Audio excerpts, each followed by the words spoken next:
तो श्री हरि विष्णु के चरणों का ध्यान करते हुए सुनते हैं आमलकी एकादशी की व्रत कथा। फाल्गुन माह के शुक्ल पक्ष की एकादशी को आमलकी एकादशी कहते हैं। आमलकी यानी आंवला को शास्त्रों में श्रेष्ठ स्थान प्राप्त है। विष्णु जी ने जब सृष्टि की रचना के लिए ब्रह्मा को जन्म दिया, उसी समय आंवले के वृक्ष को भी जन्म दिया। आंवले को भगवान विष्णु ने आदि वृक्ष के रूप में प्रतिष्ठित किया। इसके हर अंग में ईश्वर का स्थान माना गया है।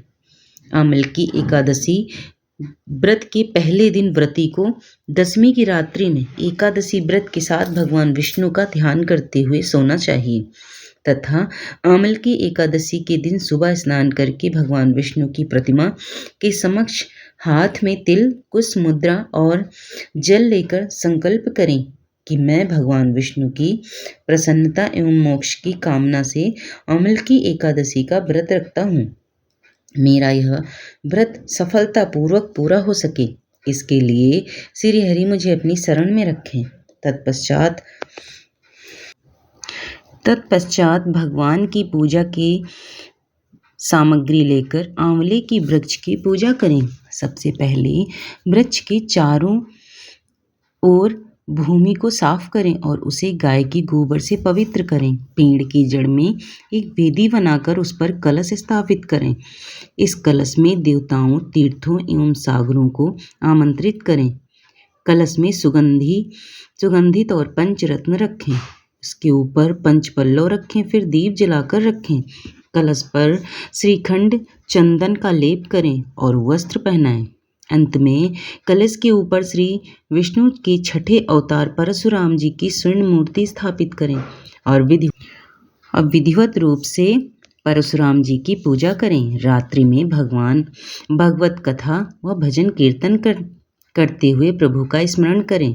द्वादशी के दिन सुबह ब्राह्मण को भोजन करवाकर दक्षिणा दें। साथ ही परशुराम जी की मूर्ति सहित कलश ब्राह्मण को भेंट करें। इन दिनों इन क्रियाओं के पश्चात पारायण करके उस अन्न जल को ग्रहण करें।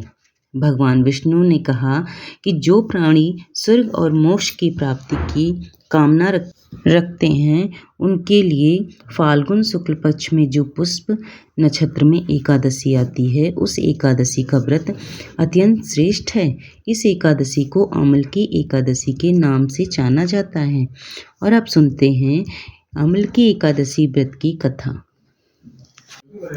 मानधाता बोले कि हे वशिष्ठ जी, यदि आप मुझ पर कृपा करें तो किसी ऐसे व्रत की कथा कहिए जिससे मेरा कल्याण हो।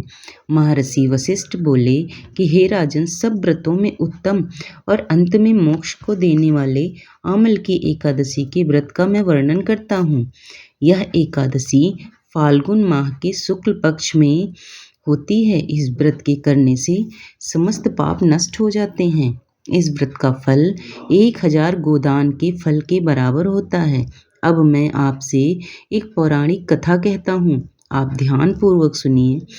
एक वैदिश नाम का नगर था, जिसमें ब्राह्मण, क्षत्रिय, वैश्य, शूद्र चारों वर्ण आनंद सहित रहते थे। उस नगर में सदैव वेद ध्वनि गूंजा करती थी तथा पापी, दुराचारी तथा नास्तिक उस नगर में कोई नहीं था।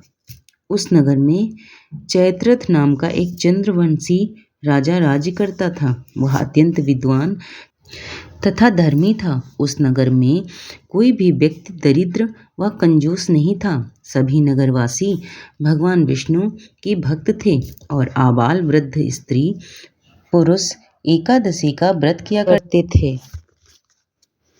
एक समय फाल्गुन मास की शुक्ल पक्ष की आमलकी एकादशी आई।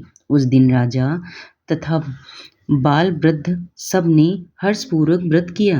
राजा अपनी प्रजा के साथ मंदिर में जाकर पूर्ण कुंभ स्थापित करके धूप, दीप, नैवेद्य, पंचरत्न आदि से आंवले का पूजन करने लगे और इस प्रकार स्तुति करने लगे। हे धात्री, तुम ब्रह्मा स्वरूप हो। तुम ब्रह्मा जी द्वारा उत्पन्न हुए हो और समस्त पापों का नाश करने वाले हो। तुमको नमस्कार है। अब तुम मेरा अर्घ्य स्वीकार करो। तुम श्री रामचंद्र जी द्वारा सम्मानित हो, मैं आपकी प्रार्थना करता हूँ, अतः आप मेरे समस्त पापों का नाश करो। उस मंदिर में सबने रात्रि को जागरण किया।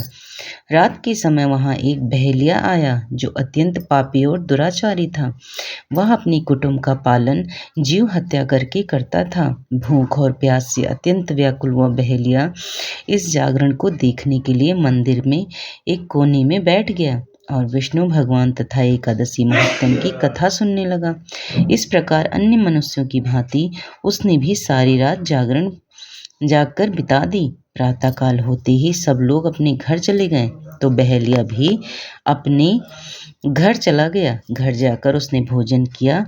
कुछ समय बीतने के पश्चात उस बहेलिये की मृत्यु हो गई, मगर उस आमल की एकादशी की व्रत तथा जागरण से उसने राजा विदुरथ के घर जन्म लिया और उसका नाम वसुरथ रखा गया। युवा होने पर वह चतुरंगिनी सेना के सहित तथा धन धान्य से युक्त होकर 10,000 ग्रामों का पालन करने लगा।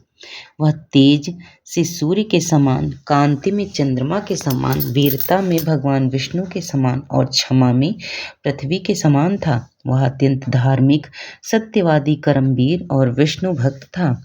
वह प्रजा का समान भाव से पालन करता था। दान देना उसका नित्य कर्तव्य था। एक दिन राजा शिकार खेलने के लिए गया। दैव योग से वह मार्ग भूल गया और दिशा ज्ञान न रहने के कारण उसी वन में एक वृक्ष के नीचे सो गया। थोड़ी देर बाद पहाड़ी म्लेच्छ वहां पर आ गए और राजा को अकेला देखकर मारो मारो शब्द करते हुए राजा की ओर दौड़े। म्लेच्छ कहने लगे कि इसी दुष्ट राजा ने हमारी माता, पिता, पुत्र, पौत्र आदि अनेक संबंधियों को मारा है तथा देश से निकाल दिया है, अतः इसको अवश्य मारना चाहिए। ऐसा कहकर वे म्लेच्छ उस राजा को मारने दौड़े और अनेक प्रकार के अस्त्र शस्त्र उनके ऊपर फेंके। वे सब अस्त्र शस्त्र राजा के शरीर पर गिरते ही नष्ट हो जाते हैं और उनका वार पुष्प के समान प्रतीत होता।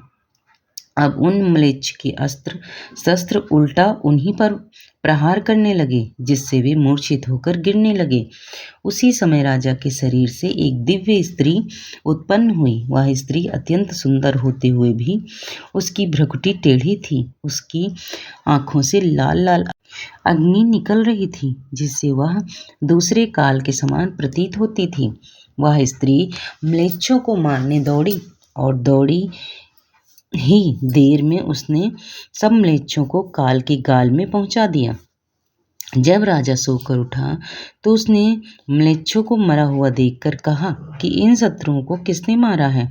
इस वन में मेरा कौन हितैषी रहता है? वह ऐसा विचार कर ही रहा था कि आकाशवाणी हुई, हे राजा, इस संसार में विष्णु भगवान के अतिरिक्त कौन तेरी सहायता कर सकता है? इस आकाशवाणी को सुनकर राजा अपने राज्य में आ गए और सुखपूर्वक राज्य करने लगे। महर्षि वशिष्ठ बोले कि हे राजन, यह अमल की एकादशी के व्रत का प्रभाव था। जो मनुष्य इस अमल की एकादशी का व्रत करते हैं वे प्रत्येक कार्य में सफल होते हैं और अंत में विष्णु लोक को प्राप्त हो जाते हैं। तो प्रिय भक्तजनों, यह थी अमल की एकादशी की व्रत कथा। तो जैसे भगवान श्री हरि विष्णु ने राजा पर अपनी दया दृष्टि बनाई, वैसे सुनने सुनाने वाले सभी भक्तों पर अपनी दया दृष्टि बनाए रखें और आशीर्वाद प्रदान करें। तो और अगर कथा पसंद आई है तो चैनल को लाइक, शेयर और सब्सक्राइब करें। धन्यवाद।